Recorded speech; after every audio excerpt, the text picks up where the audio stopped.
The Bound Series, Volume 1, Number 1. Title: Bound. Chapter 2, Forgiveness. The lair was quiet. The television was turned off, and the leftover pizza had been neatly set on the coffee table. They had been gone most of the night, and now it was nearing dawn. Splinter's room was still dark. A silent sigh of relief went through them all. It would be a while yet before they'd have to deal with whatever Master Splinter might say. "Hey, let's grab some munchies from the kitchen. I'm starved." Mikey led the way. The kitchen was a somewhat safe place to hang out due to its distance from Splinter's bedroom. "I'm pretty hungry myself. I don't think I've eaten since the day before yesterday. Those goons sure weren't going to stop and pick me up a Big Mac or anything." Sarah yawned, the exhaustion of the past 2 days sinking in. Donnie frowned. "Maybe you should go rest. You can sleep in my bed. I'll take the couch." She shook her head. "I'm too excited. I don't think I could sleep right now." She gave Donnie a weak smile, and he returned it. "I'll warm up the pizza we had last night." Raph grabbed the box from the coffee table, shoving the pizza in the microwave.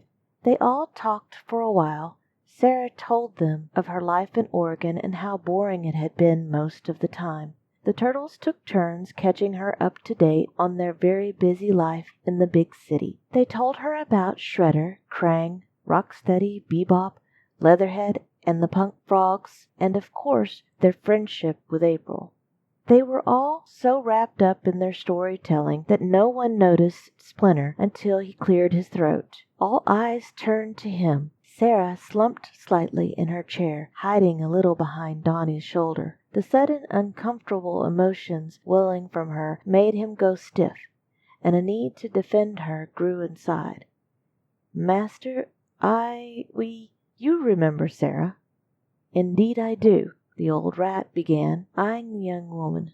Everyone began talking at once. "Master Splinter, she was being attacked by those mobsters, and we found her, and," Leo started explaining, "Shinju's guys kidnapped her and Donnie beat them up, but," Mikey began. "She ain't safe up there, Master. She has to stay with us," Raph shouted a little louder than the others. Donatello stood, a small growl emanating from deep inside him, interrupting Splinter's intense gaze. "She's staying here." It was all he could muster around the growl. The statement had been more of a demand than anything else. Splinter raised an eyebrow at his son. Donatello usually never took such a stand of defiance against his father. "Sarah, I would speak with you privately." Sarah pushed back from the table and stood, but Donnie's hand caught her wrist. "No." His eyes were still transfixed on Splinter. The old rat sighed. "Fine. You may come too, Donatello." The others began to protest, but a quick glare from their master silenced them. Donnie nodded, and Splinter headed for the dojo. He turned to look down at Sarah. Her big brown eyes pleaded quietly with him. He touched her cheek. "It'll be all right." She nodded, accepting whatever fate may come as long as he was near. His hand slid from her wrist to her hand as he led the way to the dojo. Inside, Splinter knelt on his straw mat, his eyes closed and face hard to read. Donnie and Sarah knelt across from him, folding their hands in their laps, respectfully waiting and dreading. Splinter began to speak, his voice cracking some. "What I did all those years ago, I do not regret. It was for the best, and even so, it did break my own heart to make you go, Sarah. But I feared for both you and Donatello." Donnie opened his mouth to protest, but was quieted by Splinter's hand. "But seeing you today reminded me that if one lets love go and it returns, then it was true to begin with. You were a human girl, Sarah. How could I be certain that you would remain in the sewers with us as you grew, or that you might hope for a family of your own some day? I had to be sure, and to do so you had to go be in the world above. I knew it would be very hard on both of you. Even as children you had developed some type of psychic connection that could not be denied. As I suspected would happen, you both grew untethered by the other, until now, until you were old enough to understand the great sacrifice both of you will have to make. Sarah raised her eyes and for the first time spoke to Splinter, her gaze full of conviction.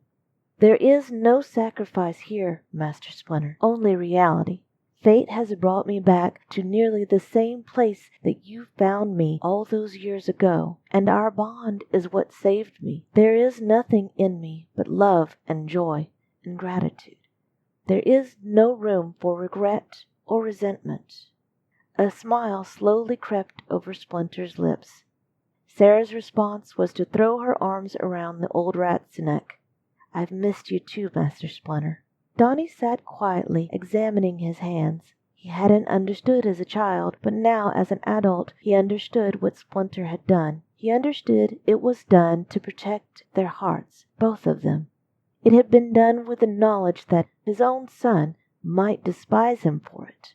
A doubt sprang into his mind, but was quickly washed away as Sarah's warm hand touched his shoulder, and her confidence swelled inside him. He met her eyes, and there was complete certainty there. She already knew what he was thinking and wanted to reassure him. Donnie stood to leave, but Splinter spoke once more. I will ask you to be mindful of others and respect their presence. He raised his head a little more. Take things slowly. Respect one another as well. Splinter felt his warning was somewhat unnecessary, but it must be said. Yes, Master, and thank you, Master. Donnie bowed deeply to his father, giving the ancient rat the full respect he was due. With that, they left Splinter to his meditation. They've been in there a while now. Maybe we should check on them. Leo paced the living room. Well, I ain't heard any shouting. That's got to be a good sign, Raph remarked. He ought to know, since he was usually on the receiving end of Splinter's lectures. Just then, Sarah and Donnie rounded the corner into the living room.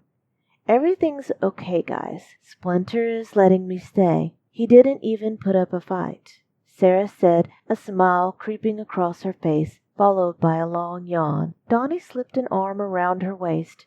Come on, you need some sleep. It's been a long night. He turned her towards the bedroom they all shared. Due to the lack of doors, there was little privacy in the place, except if they split off to separate sections of the lair, which happened when they'd have a big enough fight that the boys didn't want to have anything to do with each other for a while. The other 3 turtles followed shortly, as they too were tired. Donnie showed Sarah his alcove in the bedroom, and was about to leave when Sarah caught his hand. Where will you sleep if I have your bed? He smiled, tired but amused. On the couch for now. Maybe later today we'll find a more permanent arrangement. He started to leave again. Stay. Her soft plea caught his attention. He realized with a bit of guilt how terrifying her life must have been up until now. How every day she must have feared for her life, always looking over her shoulder. She wanted to feel safe, if only for a few more minutes. She blushed a little. Just until I fall asleep? He nodded solemnly and settled down into a seated position on the floor beside the bed. He had to admit, being this close to Sarah made his own body relax, and sleep wanted to consume him. As her steady, even breath echoed in his ears, and the smell of lavender filled his nose, the last conscious thought he had was, how did I ever forget that scent?